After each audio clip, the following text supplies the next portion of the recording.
कि हम आपको करा रहे थे dual nature of particle and wave, है ना। तो dual nature of particle and wave क्या बताती है? वो ये बताती है कि जब पार्टिकल बड़ा होता है, ठीक है, मतलब बड़ा मतलब इस पेन की नोक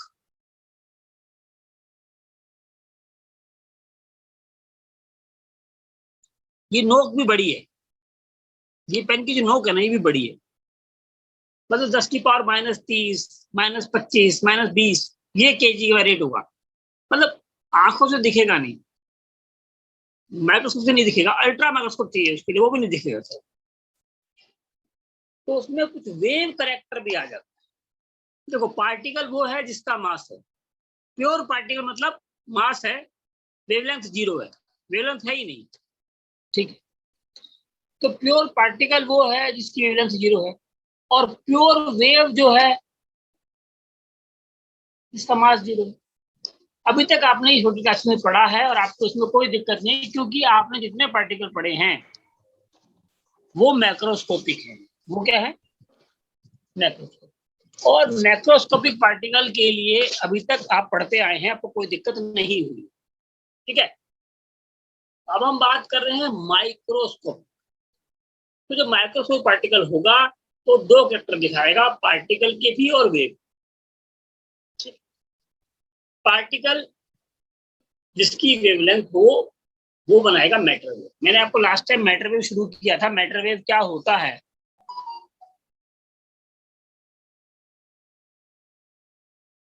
and matter wave.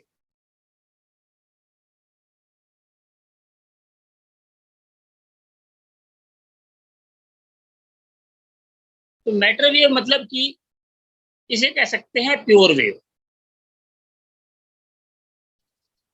Pure wave का मतलब हो गया साहब, ये प्योर वेव से क्या मतलब हुआ? प्योर वेव का मतलब है कि साहब इसका मास क्या होगा, और इसकी वेलोसिटी, इसको हम बोल सकते हैं स्पीड भी, वो होगी सी, और सी की वैल्यू फिक्स है।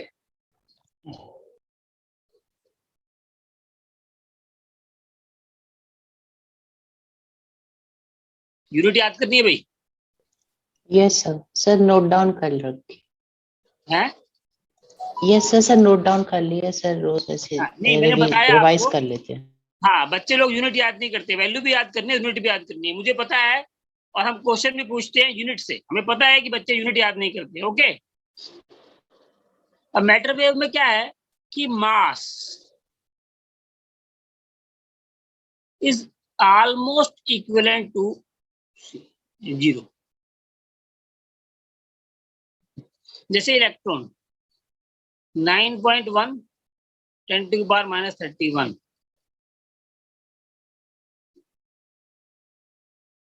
अब ये 0 तो नहीं है, लेकिन ये ऑलमोस्ट 0 है कि नहीं? Yes sir. और इसकी जो वेलोसिटी है कांस्टेंट नहीं है, is almost equal to C.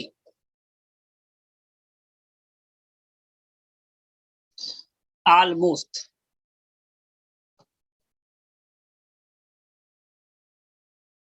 Almost equal है, इक्वल नहीं है। Velocity v is equal to almost equal to, ठीक है बंधु। इसके लिए हम सी का सिंबल यूज करेंगे, इसके लिए सी का सिंबल यूज नहीं करें। देखो यहां मास क्या है, 0 है, यहां मास ऑलमोस्ट इक्वल टू 0 पर इक्वल तो नहीं है, यहां वेलोसिटी सी है, यहां सी को नहीं लेंगे। आप I hope I try to make understand कि जब मैं सी बोलूंगा तो light of speed, speed of light है, स्पीड ऑफ क्या है, लाइट। जब मेरे को जब मैं मैटर वेव की बात करूंगा ना तो वी की बात करूंगा। दोनों इक्वल हैं, लेकिन टू डिस्टिंग्विश मैं इसको यूज नहीं करूंगा, समझे कि नहीं?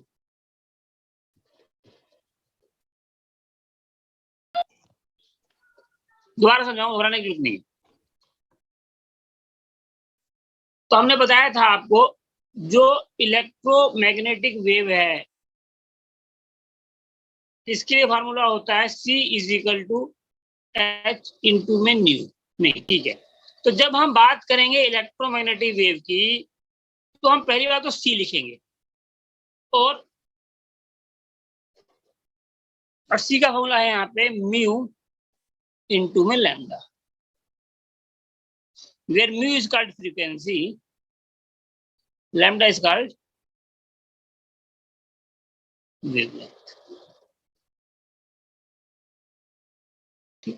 लेकिन जब हम मैटर वेव की बात करेंगे, अब दोनों में कुछ डिफरेंस तो है ही ना, ऐसा इक्वल तो नहीं मान सकते ना।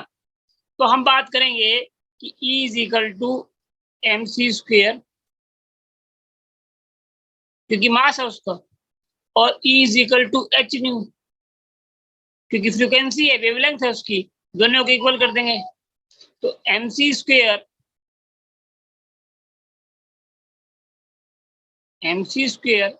Is equal to H into में न्यू। अब न्यू की वैल्यू यहाँ से फिक्स कर देंगे, तो न्यू की वैल्यू क्या है, C बाय लैम्डा, ठीक है। तो यहां से न्यू की वैल्यू उठा के यहाँ पुट कर देंगे, कर सकते हैं। तो MC स्क्वेयर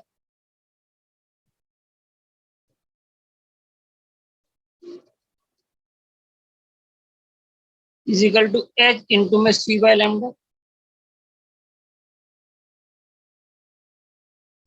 यहां तक किसी को डाउट है क्या? देखो यहाँ डाउट नहीं है तुम, लेकिन डाउट होना चाहिए। एक्चुअली क्या किया है मैंने, ये इलेक्ट्रोमैग्नेटिक वेव है, ये मैटर वेव है, तो इससे म्यू की वैल्यू निकाल करके मैं यहाँ पुट कर रहा हूँ। ये कायदे से गलत है, लेकिन कर क्यों रहे हैं, क्योंकि हमने माना है ऑलमोस्ट इक्वल, ठीक है। वो पुरानी फिल्मों में था ना, जिसमें वो विलन का जो पिता होता है वो कहता है हीरो को कि तुम मेरे बच्चे जैसे हो, सुना है कि नहीं डायलॉग वो? Yes sir. तो जैसे का मतलब क्या होता है, जब मेरा मन करेगा तुम्हें बच्चा बना लूंगा, जब मन करेगा तुम्हें जैसे बना दूंगा, बच्चे जैसे हैं। हमने क्या बोला, इलेक्ट्रोमैग्नेटिक वेव और मैटर वेव में, ठीक है, दोनों में डिफरेंस बता रहे थे भी हम लोग ऑलमोस्ट इक्वल है। अब मेरा मन करा, मैंने म्यू की वैल्यू उठा के वहां से ले आया मैं, तो सी काट दिया मैंने, ठीक है। तो मैं कह सकता हूं इलेक्ट्रोमैग्नेटिक वेव में फार्मूला था जी कि lambda is equal to C by mu, और मैटर वेव में क्या बन गया था, MC square is equal to H into में C बाय लैम्डा, C काट दिया था मैंने, और I can say lambda is equal to H by MC, है कि नहीं, कोई दिक्कत? लेकिन हमने क्या बोला, हमने बोला ऑलमोस्ट इक्वल है, इक्वल तो नहीं है। अब मैंने इसको चेंज कर दी, किसमें,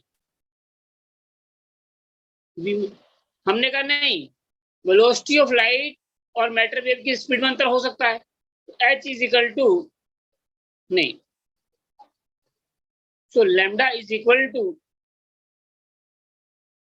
H अपॉन mv। v क्या है,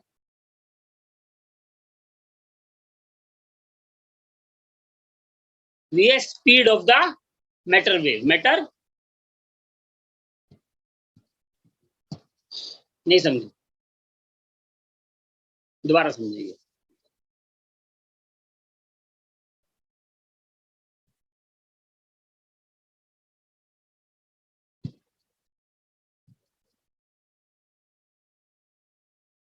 समझे, इसमें हमने चालाकी क्या करी, जब मन करा हमने इलेक्ट्रोमैग्नेटिक वेव और मैटर वेव को इक्वल मान लिया, समझे। हमने फ्रीक्वेंसी वैल्यू कहाँ से उठाई, इलेक्ट्रोमैग्नेटिक से उठाई, वेव पुट कर दी, मैटर वेव पुट कर दी, नहीं समझे भाई। हमने बता दिया आपको कि मैटर वेव की वेलोसिटी ऑलमोस्ट इक्वल है इलेक्ट्रोमैग्नेटिक वेव की, हमने बताया ना आपको बार बार, ऑलमोस्ट है, इक्वल तो नहीं है। तो हमारा मन करता है तब हम इक्वल मान लेते हैं, जब मन करता है हम कहते हैं ऑलमोस्ट है भाई, इक्वल तो नहीं है। आपको ये पता लगाना पड़ेगा कि मैटर वेव है तो मैटर वेव में कब तो उसकी वेलोसिटी को लाइट के इक्वल मानूं, और कब मैं कहूँ ऑलमोस्ट इक्वल है, ऑलमोस्ट ही इक्वल तो नहीं है। हमने कहा जी मैटर वेव, इसमें लैम्डा क्या है, c/μ। कोई दिक्कत है क्या इसमें? बार बताया c is equal to lambda into में, ठीक है जी, इससे ही निकाल लिया था, याद है? हमने इसमें बताया कि इसमें m की वैल्यू, इसमें m की वैल्यू क्या है, 0। इसमें m की वैल्यू क्या है, ऑलमोस्ट 0। Yes, sir. v क्या है, velocity of matter wave, speed of matter wave, v is equal to almost equal to c। अब Yes, ये जो sir. दो बातें हैं ना, ये बड़ी कंफ्यूजिंग है, क्योंकि मेरा मन करेगा तो इसको इक्वल मान लूंगा, समझे? Yes, sir. और मेरा मन करेगा तो इसको कहूंगा ऑलमोस्ट इक्वल तो Almost है। मान लूंगा। अब आप सोचोगे ऐसा क्यों कर रहा हूं मैं, है ना? नहीं, मेरा मन करेगा मैं इक्वल मानूंगा, मेरा मन करेगा मैं ऑलमोस्ट मानना शुरू कर दूंगा कि नहीं, तो ऑलमोस्ट मानूंगा इसको मैं। Situation पर हाँ, depend. 1000 प्लस 0 क्या इक्वल है, इतना ही है, कोई अंतर है क्या? पर 10,000 जितना भी था ये वैल्यू गुना 0, जब प्लस का साइन है तो 0 को नेगलेक्ट कर दिया मैंने, है ना? लेकिन जब गुना Yes, का sir. साइन है तो क्या 0 नेगलेक्ट होगी क्या?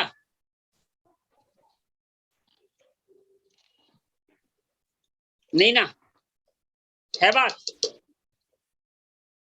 भाई। 1,00,000 मान लो, ये 1,00,000 है, 1,00,000 प्लस 0 क्या हो गया, 1,00,000। Yes, sir. 1,00,000। तो 0 है या नहीं, कोई फर्क तो पड़ता नहीं। Yes, sir. लेकिन जब गुना में होता है ना 0, तो सर तब फर्क पड़ता है सर, बस 0 ही हो जाता है उसका आंसर। हाँ, तो 0 नेगलेक्ट नहीं कर सकते यहाँ पे आप। तो व्हाट आई वांट टू से कि फिगर्स को देखना पड़ता है कि किस फिगर को आप नेगलेक्ट कर सकते हो, किसको आप नहीं कर सकते हो, और सेम फिगर दो अलग सिचुएशन में अलग तरीके से काम करेगी, ये भी है। इस सिचुएशन में आई कैन नेगलेक्ट 0, कोई दिक्कत ही नहीं है, but in this situation I have to value of accept 0। Point कि कभी कभी तो m को हम 0 मान लेते हैं, और कभी कभी हम कहते हैं m तो ऑलमोस्ट 0 है ना भाई, तो नॉट इक्वल टू 0 हो गया। Yes, sir. जब मैं ये कहता हूं कि m इज इक्वल टू 0, मतलब मेरा मन करेगा तो मैं बोलूंगा m इज इक्वल टू 0, मेरा मन करेगा तो मैं यही बोलूंगा m is not equal to 0, क्योंकि दोनों ही बातें हैं ना, ऑलमोस्ट है ना भाई, ये तो Yes, आपको sir. बात डिपेंड करता है सिचुएशन पे। सेम 0 की वैल्यू आप गुना में नेगलेक्ट नहीं कर पाओगे, आपको कंसीडर करनी पड़ेगी, डिवाइड में भी कंसीडर करनी पड़ेगी, वही प्लस में और माइनस में कोई फर्क नहीं पड़ता। क्या कहते हो? वेव में lambda is equal to c/μ, कोई दिक्कत नहीं, और मैटर वेव में mc² is equal to h/μ is equal to h into c/λ। यहाँ से उठा लेना वैल्यू है, सी काट दिया मैंने, ठीक है, कोई दिक्कत नहीं ना। और mc is equal to h/λ, और we can say lambda is equal to h/mv h/c, but c is not equal to 0, c is not equal to c ना, तो इसको वैल्यू कर दी उसने v, तो lambda is equal to h over,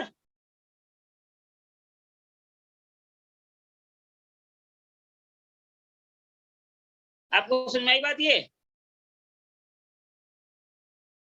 do you got this matter? So explain this last step again. देखो क्या है, ये c क्या था,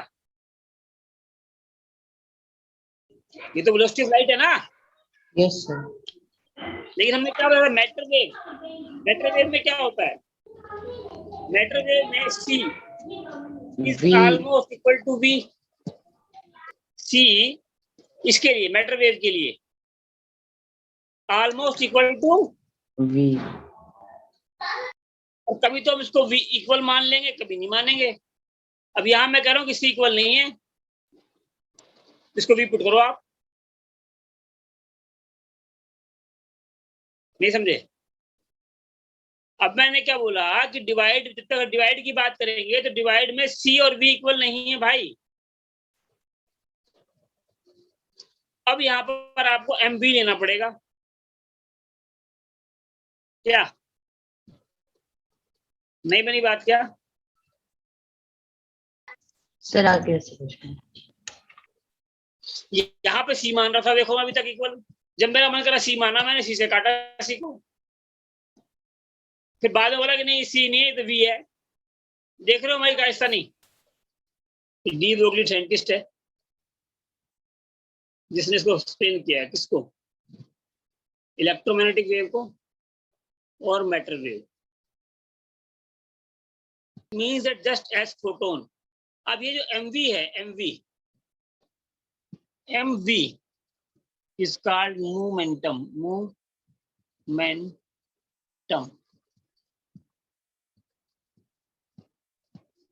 ठीक है, हमने आपको पढ़ाया था lambda is equal to H over M V, और अगेन से H over momentum. Dual behaviour मतलब क्या हुआ, पार्टिकल भी है और Wave. मास है तो पार्टिकल है, वेवलेंथ है, both particle and wavelength property. This means that just as the photon, photon क्या है, लाइट का टुकड़ा, has momentum as well as wavelength, electron should have momentum as well as wavelength। अगर momentum है तो मास आ गया ना। Yes, sir. Momentum. तो डी ब्रोगली है, ये कहता है wavelength momentum and momentum T. Momentum का सिंबल क्या है, बल्कि ऐसे नहीं लिखते हैं, ये लिखोगे तो उसको बोलते हैं रो। आपको ये लिखना है, ठीक। तो मोमेंटम आ गया पी, सिंबल आ गया मोमेंटम का पी। और फिर मटेरियल पार्टिकल, वही मैं बोल रहा हूँ ना, material particle, matter wave, de Broglie हो गया। याद करना है आपको, डुअल बिहेवियर किसने बताया, डी ब्रोगली। मतलब बहुत पार्टिकल भी है और वेव भी है। अगर वेव है तो वेवलेंथ होनी चाहिए भाई, और अगर पार्टिकल तो क्या होना चाहिए, मास होना चाहिए। This means that as photon, जिसे फोटोन होता है, फोटोन पहले पढ़ा चुका हूं मैं आपको। फोटोन होता है लाइट का टुकड़ा।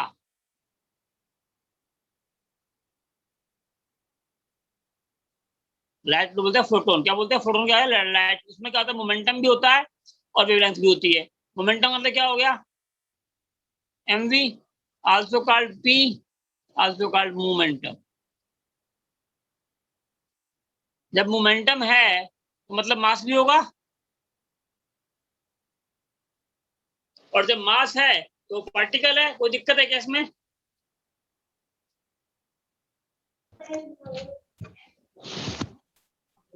ठीक है, Yes, sir. तो आई can say that electron should have momentum as well as wavelength। everybody need to be muted by mute हो जाओ, है ना। तो वेवलेंथ भी है और मोमेंटम भी है। मोमेंटम में तो क्या हो गया, मास हो गया ना, ठीक है। Yes, sir. ये सिंबल है वेवलेंथ का। ये लुइस डी ब्रोगली है, डी ब्रोगली है, France physics, studied history as an undergraduate. देखो इसने बीएससी किसमें करी है, हिस्ट्री में। हिस्ट्री में उसने क्या करी, बीएससी करी। His interest turned into science as a result of assignment to the radio communication in world war 1। तो ये 1892 में, मतलब कि 18 साल तो इसमें 1900 तक हो गए और 10 साल और, यानी जब 28 साल का हो गया, ये कितने साल का, 28 साल का हो गया ना, नहीं समझे?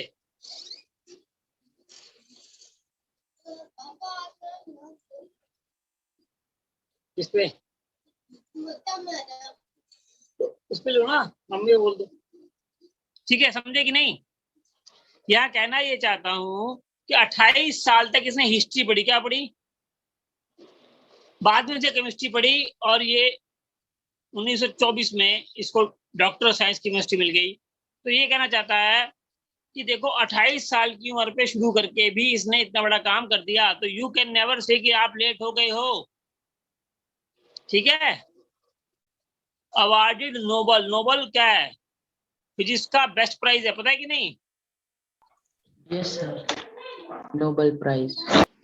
इसको बताने का मतलब क्या है यहाँ पे, इसको क्वेश्चन में नहीं पूछेगा, याद करने की जरूरत नहीं है। कहने का मतलब यहाँ था, ये था कि आपको ये समझने की जरूरत है 28 साल पर आकर के जिस आदमी ने काम शुरू किया वो बहुत आगे पहुंच गया। ऐसा मत सोचिए अगर आप पहले से पढ़ने में कमजोर थे तो अब अच्छा नहीं पढ़ पाएंगे। Okay, lambda is equal to H into H over row M V. M V क्या है, मोमेंटम मास। वी इस क्या है, देखो वी में और म्यू में अंतर पता चला कि नहीं? वी क्या है, वेलोसिटी, यस सर, फिक्स्ड और कांस्टेंट। मी क्या है, फ्रीक्वेंसी, ठीक है?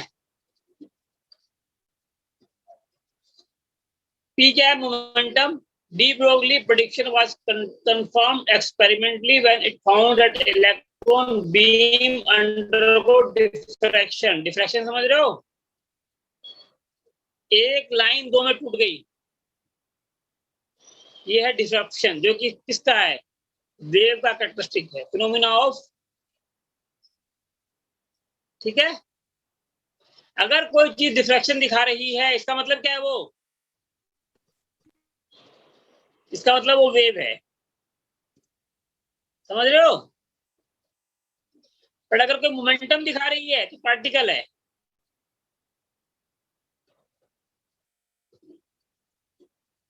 ठीक है, आगे बढ़ो। This fact has been put up to use making electron microscope, which is based on the wave-like behavior of electron, just as ordinary microscope। तो हमने इस प्रेडिक्शन को जानते हुए क्या बनाया, इलेक्ट्रॉन माइक्रोस्कोप। पूछेगा आपसे, ये है क्वेश्चन, याद करना है। Electron microscope is based on which character, on the, नहीं समझे? क्वेश्चन आएगा, यस सर, समझ गए। Based on which character, wave like भी, क्योंकि आपके अल्ट्रा माइक्रोस्कोप भी है, आपके ultra microscope. The mass of the particle, v is velocity, p momentum। de Broglie prediction was confirmed experimentally। Electron beam undergo diffraction जा रहा है, इसका मतलब क्या हो गया कि लैम्डा है। अगर लैम्डा नहीं है तो डिफ्रैक्शन नहीं हो सकता। आवाज आई क्या मेरी? यस सर, आवाज आ रही है आपकी। डिफ्रैक्शन जा रहा है, इसका मतलब है कि वो लैम्डा है, उसमें पार्ट वेव भी है। और ये इलेक्ट्रो माइक्रोस्कोप का, ये क्वेश्चन पूछ सकता है कि इलेक्ट्रो माइक्रोस्कोप किसकी वजह से बना है, ये इलेक्ट्रॉन की वेवलेंथ की वजह से बनाया गया है।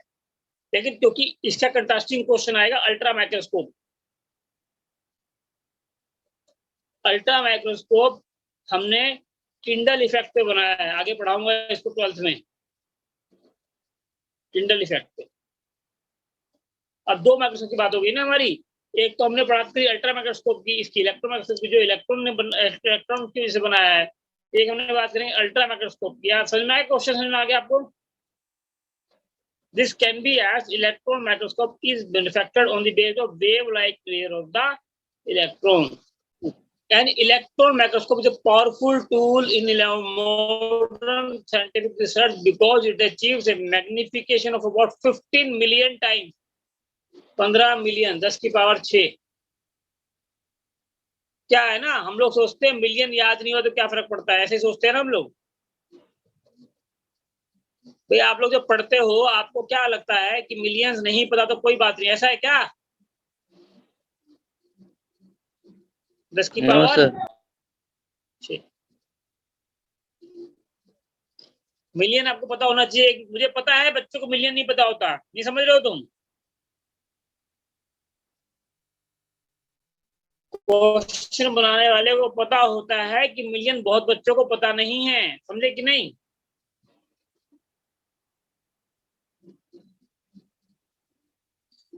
आपको ये याद नहीं करना है कि 15 मिलियन टाइम का मैग्निफिकेशन करता है, ये याद करना है कि मिलियन कितना होता है। नहीं समझे? मुझे वैल्यू नहीं चाहिए, मुझे ये चाहिए कि आपको ये अंदाजा हो कि कितना मिलियन होता है। ठीक है, आगे चलूं। It is need to be noted that according to De Broglie, every object is in motion have a wave current. Every object, De Broglie कहता है कि चाहे माइक्रोस्कोपिक हो चाहे मिलीस्कोपिक हो, डी ब्रोगली क्या कहता है कि एवरी ऑब्जेक्ट, चाहे पहाड़ भी हो, पहाड़ में भी वेव कैरेक्टर होता है, बट बीयूटी वो लैम्डा इतना कम है इक्विवेलेंट टू 0 सर। हाँ, किसके लिए? Macroscopic particle. ये कभी नहीं कहता डी ब्रोगली कि मैक्रोस्कोपिक में वेवलेंथ नहीं है इक्विवेलेंट टू, समझे कि नहीं? दोबारा पढ़ो। It need to be noted that according to De Broglie, every object in motion has a wave character. The wavelength associated with these ordinary objects are short because of their large masses. Then their wave probability cannot be detected. इसलिए क्योंकि मास क्या है, ज्यादा है, तो large मास के हिसाब से lambda is going to equivalent to,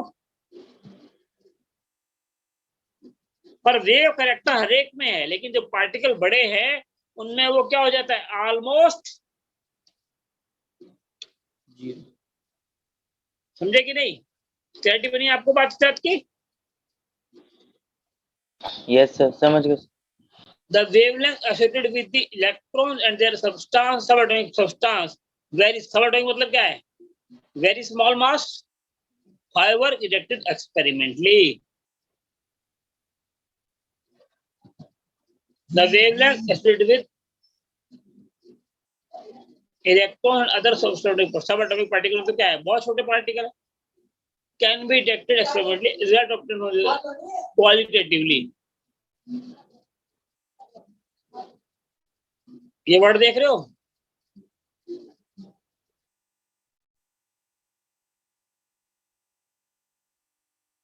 पढ़ रहे हो वर्ड को? क्या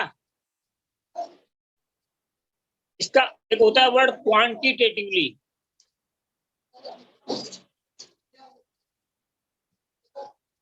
दो वर्ड है, क्वांटिटेटिवली और, नहीं समझे? एक तो ये वर्ड है, आवाज आ रही है क्या?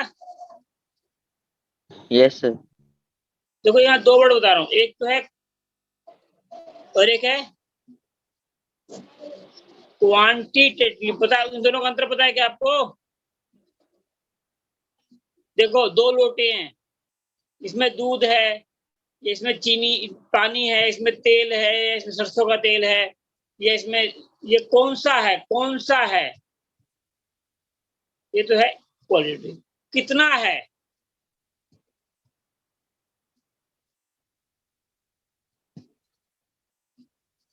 जब आप ये पढ़ते हो कौन सी कोई चीज कितनी है, क्या बोलते हैं? क्वांटिटेटिवली। तो ये पढ़ते हो कौन सी चीज है, तो क्या उसको क्या बोलते हैं? नहीं समझ में आ रहा है क्या हिमांशु? यस सर, आ रहा है सर। सर आ रहा है ना? आपको देखो क्वांटिटेटिवली और क्वालिटेटिव मंत्र मैंने समझाने की कोशिश की है, यहाँ ज्यादा जरूरत की नहीं, लेकिन आगे काम आएगी। ये जो बात बताई है ना, ये यहाँ पे काम नहीं आएगी, आगे आएगी, ठीक है। Okay, sir. What will be the wavelength of a ball of mass 0.1 kg? 0.1 kg मास है। वेलोसिटी कितनी है? 10 मीटर पर सेकंड वेलोसिटी। इस क्वेश्चन को देख लो, इसको वेवलेंथ निकाल लो, h/mv। h की वैल्यू कितनी? 6.626 10⁻⁻34 जूल सेकंड। मैंने आपको h की वैल्यू याद करने के लिए बोला है कि नहीं? भूल गए हो क्या? No, sir. याद है। लेकिन आपने वैल्यू अब तक याद नहीं की होगी। मास की वैल्यू पुट कर दी, वेलोसिटी पुट कर दी, कितने आई? कितना लैम्डा का? 6.626 10⁻34। ये तो ऑलमोस्ट इक्वल टू 0 आ गई ना भाई। मैंने आपको 10⁻⁻15 यानी कि फेम्टोमीटर तक बताई है, याद है आपको? हाँ ठीक है, ले लेंगे। फेम्टोमीटर से कम तो नहीं बताई आपको। आपको जो मैंने वेवलेंथ बताई थी 10⁻⁻15 बताई थी, याद है? Yes, sir. फेम्टो। अब ये फेम्टो से भी 19 गुना आगे हो गई, तो 10⁻⁻34, तो this can be equal to 0। Yes, sir. तो 100 ग्राम का जो कीमत है 0.1 kg, 100 ग्राम हो गया ना ये तो।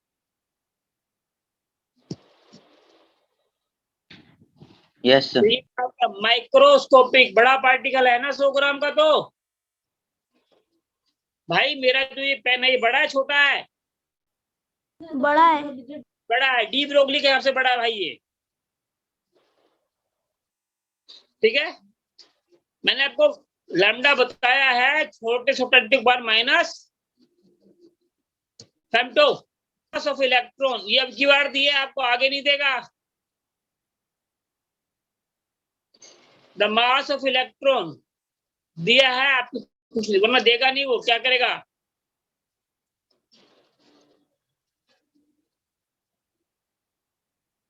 ठीक है।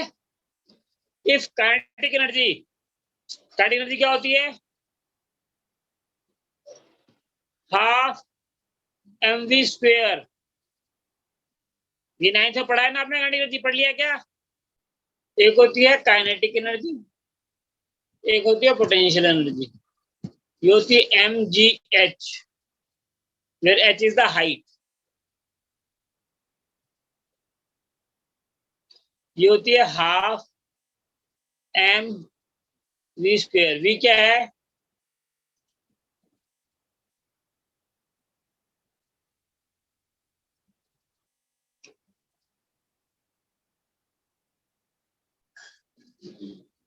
तो इस हाफ को इधर ले गया, m को नीचे ले आया, तो ये वैल्यू v की निकल आई। कोई दिक्कत?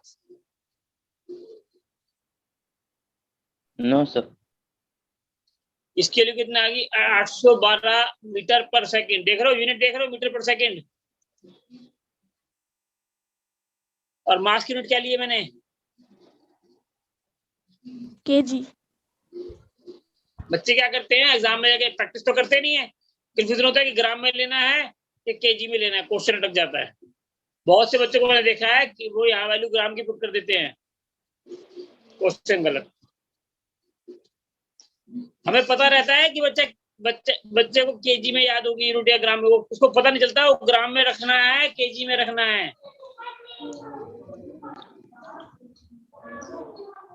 ठीक है, हम ऐसा यूनिट की बात कर रहे हैं। ऐसा यूनिट में केजी सीजीएस यूनिट। मीटर। आपको सीजीएस में कहीं काम नहीं करना। सीजीएस में जब काम करना होगा बताऊंगा। 99.99999 आपको काम करना है एसआई यूनिट में। Okay, yes sir. तो यहाँ एच के लिए पुट कर देगा, एम के लिए पुट कर देगा, वी के लिए पुट कर देगा, आंसर आएगा दिस। देखो ये देखो दिया है ये नैनोमीटर 10⁻⁻9। समझ रहे हो? हमें पता है कि नैनोमीटर आपको याद नहीं होगा, ये वैल्यू तो आ जाएगी, लेकिन नैनोमीटर -10⁻⁻9 भी लिखाना ना। समझ रहे हो? आगे चलो। Yes, sir. Calculate mass of the photon with A wavelength 3.7 3.6 angstrom. ये ऐसे याद किया है ना, नैनो मतलब 9, Yes, sir. ऐसे याद किया हुआ ना। Yes sir.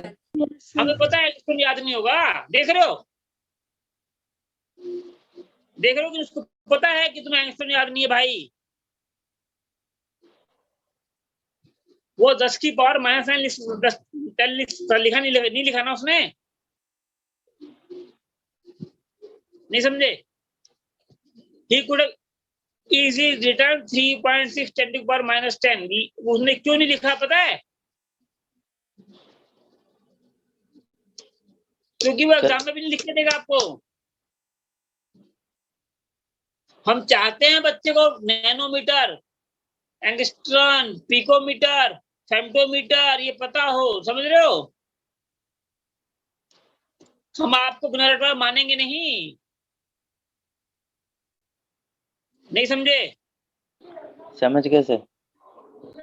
आपको लग रहा है कि आप एग्जाम में याद कर लोगे, एग्जाम तक पहुंचते पहुंचते मैं इतनी सारी बातें ले आऊंगा, ऐसी ऐसी छोटी छोटी बातें जो तुम सोचोगे अरे यार एग्जाम में मिस हो गई, छोटी सी बात थी, नहीं समझे। पेपर ऐसा बनाना है कि बच्चा के आसान था, और नंबर ऐसे नहीं थे कि आसान सा हुआ नहीं समझे। प्लानिंग यही है ना। Yes, sir. पेपर बनाना आसान है, पर होना नहीं चाहिए बच्चों से। थाली परोसनी चाहिए बच्चों का, खाने देना खाना, समझ रहे हो। ये प्लानिंग है, ऐसा नहीं है कि हम अनजाने में कर देते हैं, समझे कि नहीं। ये फॉर्मूला याद नहीं आया तो क्वेश्चन गया, देख रहे हो।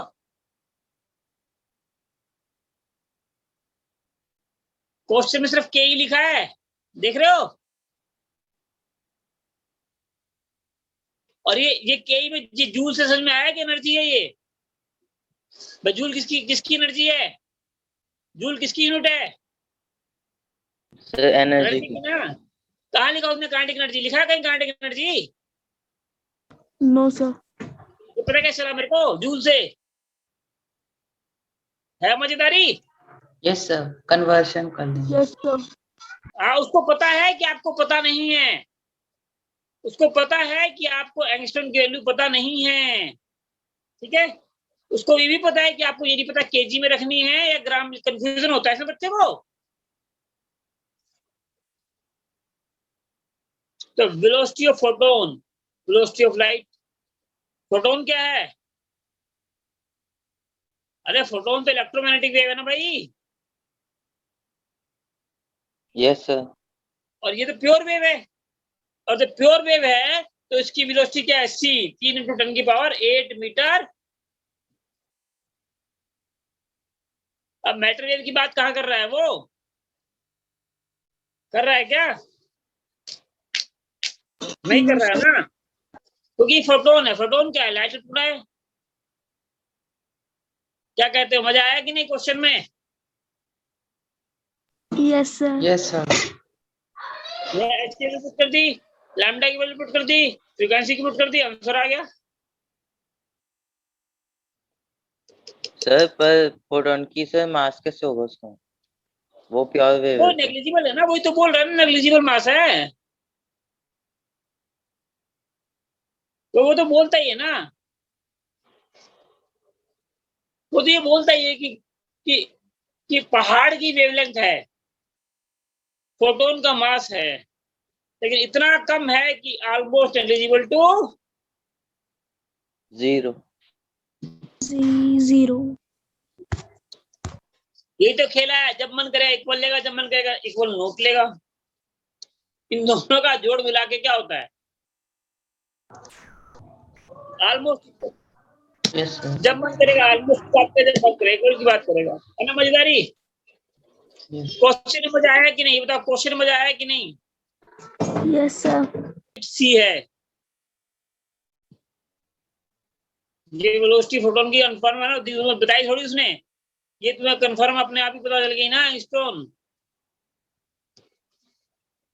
ठीक है। ज्यादा कुछ है नहीं। फोटोन मतलब लाइट का टुकड़ा, फोटोन मतलब क्या हुआ?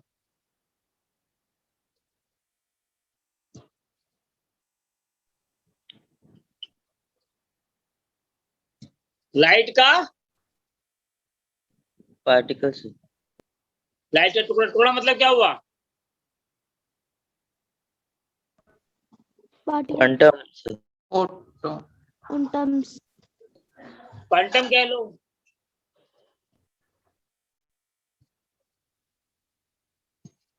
ठीक है, आगे चलो।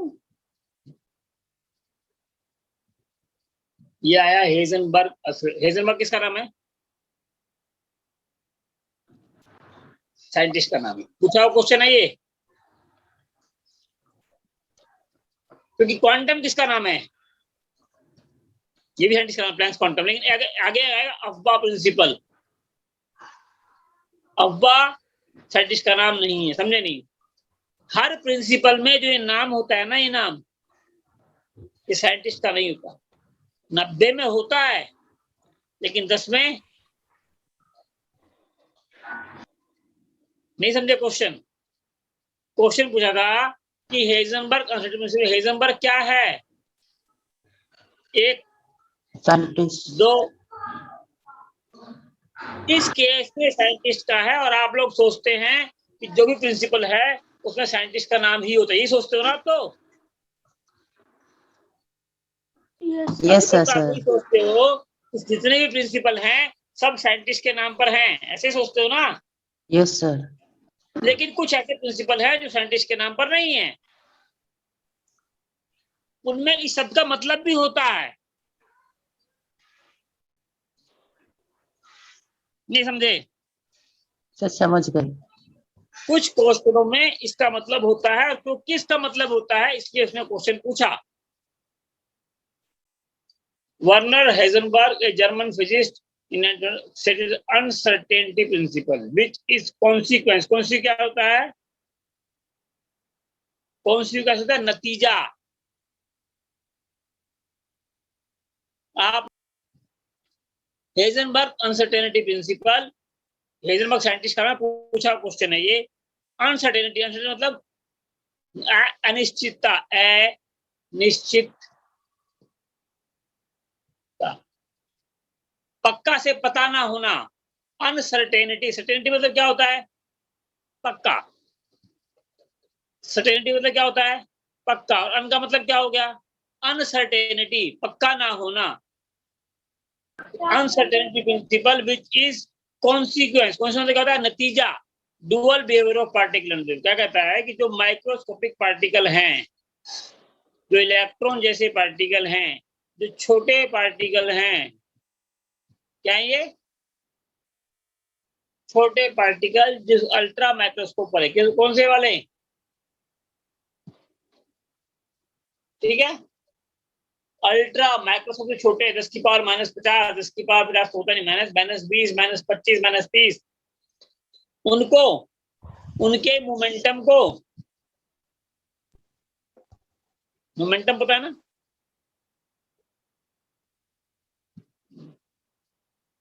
क्या कहता है? Heisenberg uncertainty principle say that it is impossible to determine simultaneous. Simultaneous पता क्या होता है? एक साथ, एक साथ पढ़ना। आप सोचोगे कि हम पढ़ भी ले और खेल भी ले, पॉसिबल नहीं ना। साइमल्टेनियसली मतलब क्या होता है? एक ही वक्त पे दो काम करने को क्या बोलते हैं?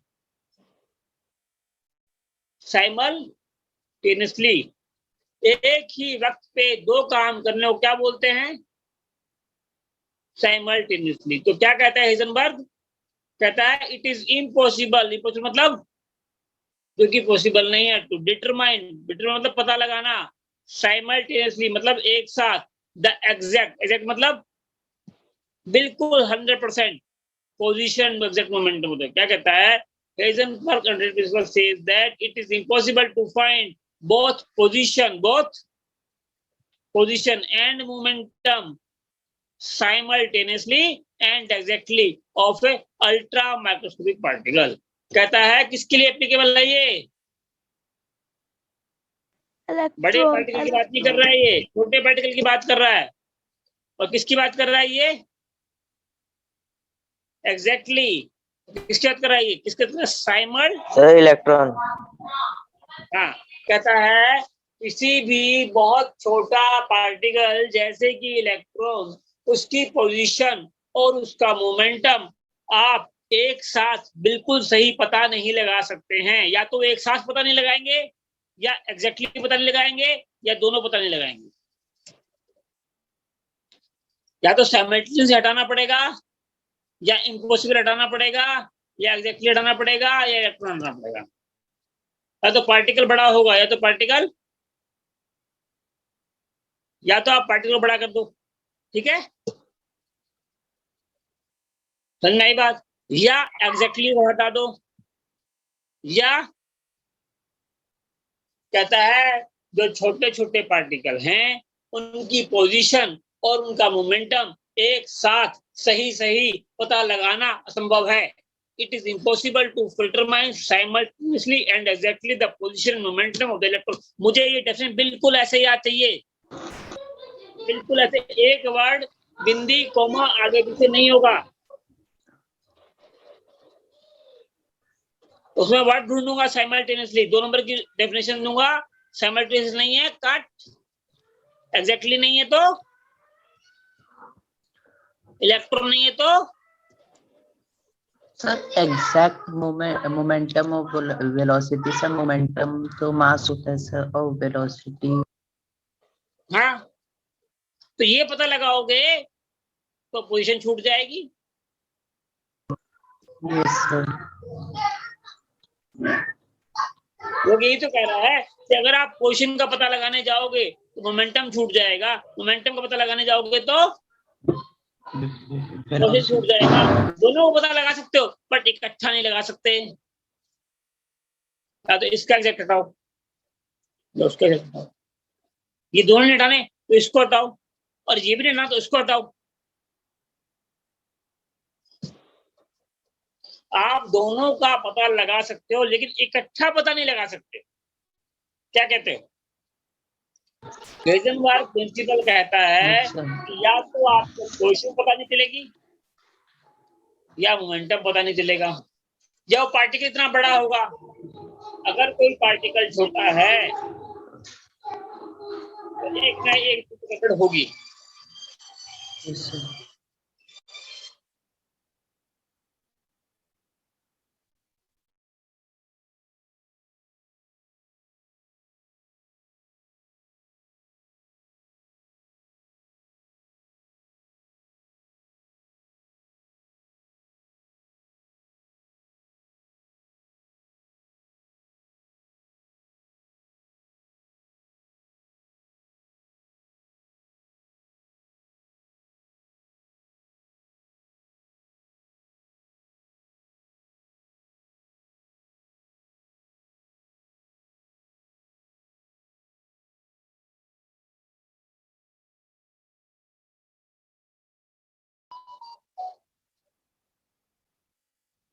ठीक है जी, आवाज आ रही है? yes, तो ये कहता है साहब कि या तो ये वर्ड काट दो। समझ रहे हो कितना जोर दे रहा हूं एक ही लाइन पे? मतलब कि आपको ये वर्ड याद होना चाहिए, ये भी याद होना चाहिए, और ये भी याद होना चाहिए। एग्जैक्ट वर्ड खोज रहा हूं, जब आंसर देखूंगा तो ये एग्जैक्ट वर्ड मेरे को याद होने चाहिए। ठीक है जी? Yes sir. नहीं नहीं, म्यूट हो जाओ भाई।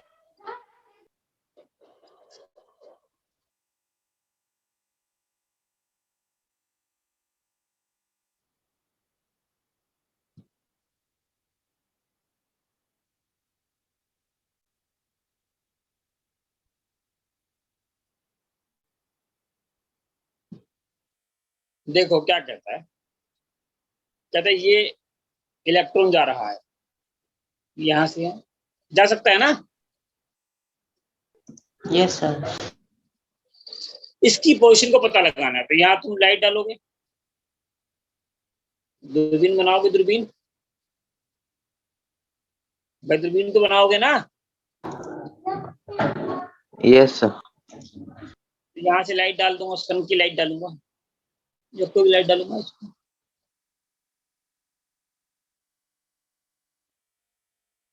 भाई तुम अगर अंधेरे में चूहा ढूंढोगे तो घर में मिलता है क्या? ये चूहा जा रहा है, ये क्या जा नो रहा है? सर। तो चूहा जा रहा सर है, अगर घर लाइट खाली हो तो डालोगे मिल सकता है? है। अगर घर खाली हो तो घर के अंदर चूहा मिल सकता है, अगर नहीं, हो तो, अंधेरे में नहीं वरना मिलेगा, ना हो तो। लाइट चाहिए।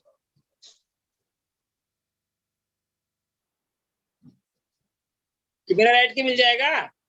नो सर, सब मिल नो जाएगा सर। लेकिन दिखाई विजिबल नहीं रहेगा। लाइट से पड़ेगी, फिर ये ऐसे टकराती हुई आपकी आंखों में आएगी। Yes sir. क्या पांडे जी, जब ये लाइट आपकी आंखों में पड़ेगी तभी तो देखोगे ना आप। भाई ये ट्यूब लाइट इस पे पड़ी, ये यहाँ से आपकी आंखों में पड़ी, यस सर। तो जब तक लाइट नहीं है तब तक तो चूहा दिखेगा नहीं आपको। तो to find its position you need light.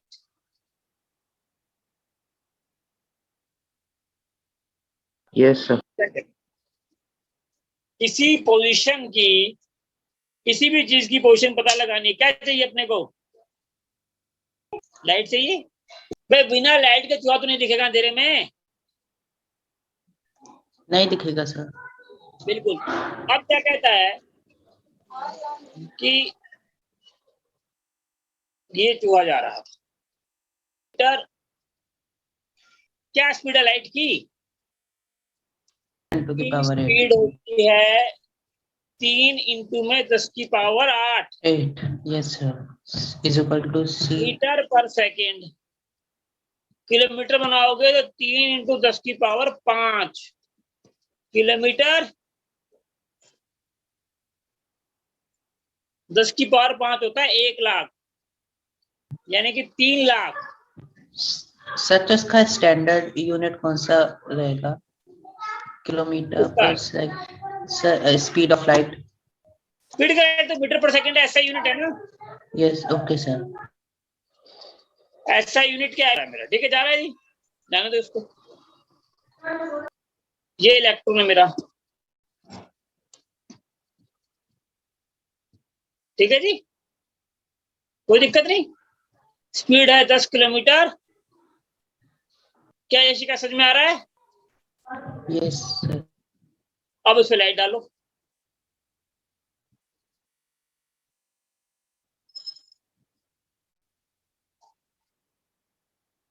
अब लाइट का मास हमने पढ़ा था 10⁻⁻⁴ था ना, याद है कि नहीं? भाई लाइट एनर्जी, लाइट का मास एनर्जी तो है भाई, ये भी तो वेव है और ये भी तो वेव है मेरे भाई। जैसे टकराएगा तो इसकी स्पीड कितनी हो जाएगी भाई? बढ़ के साली 1000 किलोमीटर हो जाएगी। सर लाइट का वेट होता है या फिर फोटोन का? इलेक्ट्रॉन का क्या वेट? 10⁻31 है इलेक्ट्रॉन का। ये आपने कंचे खेले, कभी कैरम बोर्ड खेला है क्या? ये छोटा वाला गोटी होती है, बड़ा सा स्ट्राइकर होता है, ऐसे ही होता है ना स्ट्राइकर। Yes sir. तो स्ट्राइकर मारोगे, ये खड़ी हुई है, स्ट्राइकर की स्पीड क्या है? 1 मीटर पर सेकंड, ठीक है जी। इसको लगा, मान लो स्ट्राइकर 10 ग्राम का है और ये कितने है? 2 ग्राम की, ठीक है जी। Yes sir. तो स्ट्राइकर इसको टकराएगा, ये भागेगी किधर?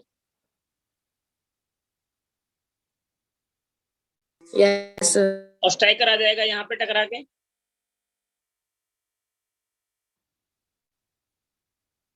ठीक है। इसकी स्पीड क्या होगी पता है? इसकी 1 मीटर पर सेकंड की स्पीड है, इसको टकराएगा तो हो जाएगी कम से कम 4 मीटर पर सेकंड। क्योंकि इसका मास बड़ा था ना भाई। Yes, इसका sir. mg इक्वल होगा इसके mv के। एक उल्टा कर लो कि ये छोटा सा, ये बस खड़ी है, स्कूल बस खड़ी है,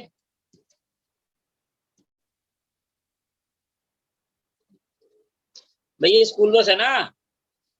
Yes, sir. ये खिड़की भी होती है इसमें तो। अब इससे आगे एक साइकिल टकरा जाए तो ये गाड़ी भागनी शुरू कर देगी क्या? बहुत ही हल्का है।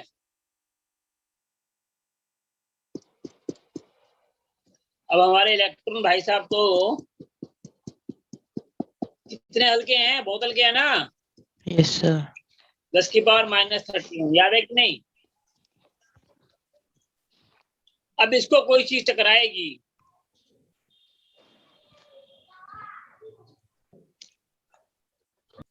इसकी स्पीड तो पता नहीं क्या हो जाएगी, ये तो भाग के यहाँ आ जाएगा ना।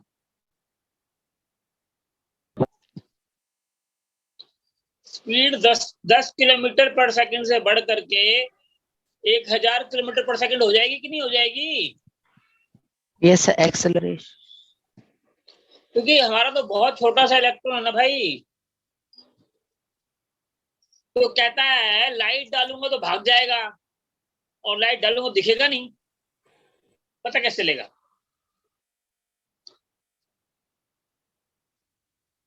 क्या अगर मैं इलेक्ट्रॉन पर लाइट डालूंगा तो भी दिखेगा ना। ठीक है, आज की क्लास यहीं तक। ठीक है।